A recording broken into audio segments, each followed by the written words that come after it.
4.2 Política fiscal. O principal instrumento de política econômica do setor público refere-se à política fiscal.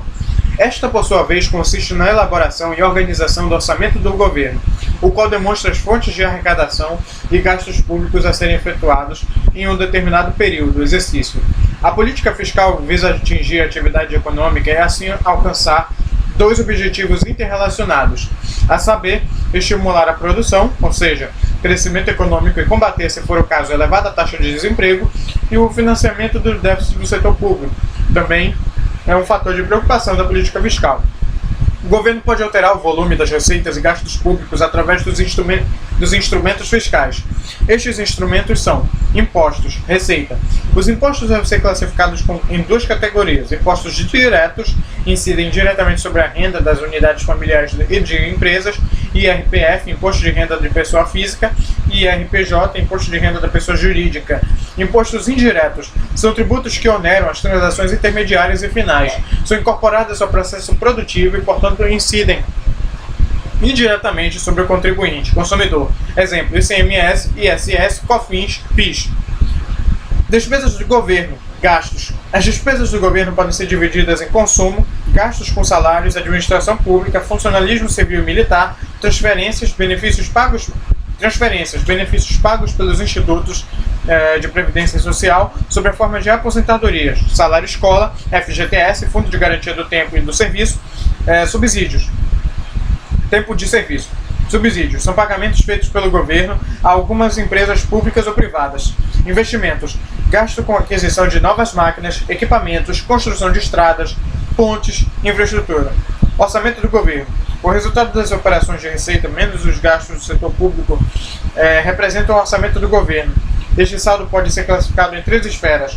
Orçamento equilibrado ocorre quando o total de receitas em valores monetários de um determinado período for exatamente igual ao total dos gastos em valores monetários.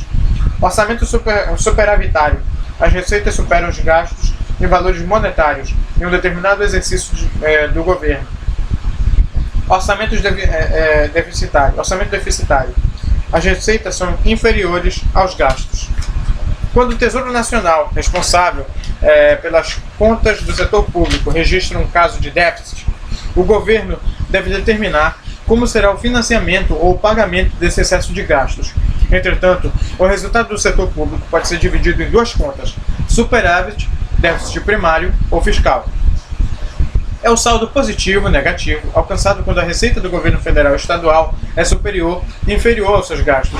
É a diferença entre os gastos públicos e a arrecadação tributária no exercício, independente dos juros e da correção da dívida passada.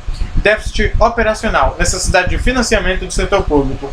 NFSP, é calculado pelo resultado primário acrescido do pagamento dos juros da dívida passada. O déficit do setor público pode ser financiado por duas principais fontes de recursos: emissão de moeda, o Bacen, neste caso, cria moeda para financiar a dívida do Tesouro. Este procedimento é também conhecido como monetização da dívida. Empréstimos, venda de títulos da dívida pública ao setor privado, interno e externo. O governo oferta títulos em troca de moeda para financiar sua dívida atual. Esse financiamento tende a aumentar o déficit operacional devido ao pagamento dos juros.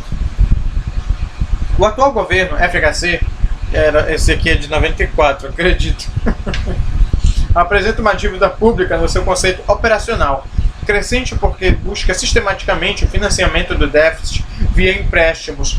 A monetização da dívida descartada, pois estaria sendo um impacto significativo sobre a taxa de inflação. A atuação do governo através da política fiscal, da mesma forma que pela política monetária, busca alcançar alguns objetivos da política econômica, dentre os principais a estabilidade e o crescimento econômico. Por exemplo, o nível de desemprego da economia brasileira pode ser entendido como resultado do baixo crescimento econômico, e este pode ser explicado em grande parte pela falta de políticas fiscais expansivas. Por exemplo, aumento de gastos públicos. Pelo lado da política monetária,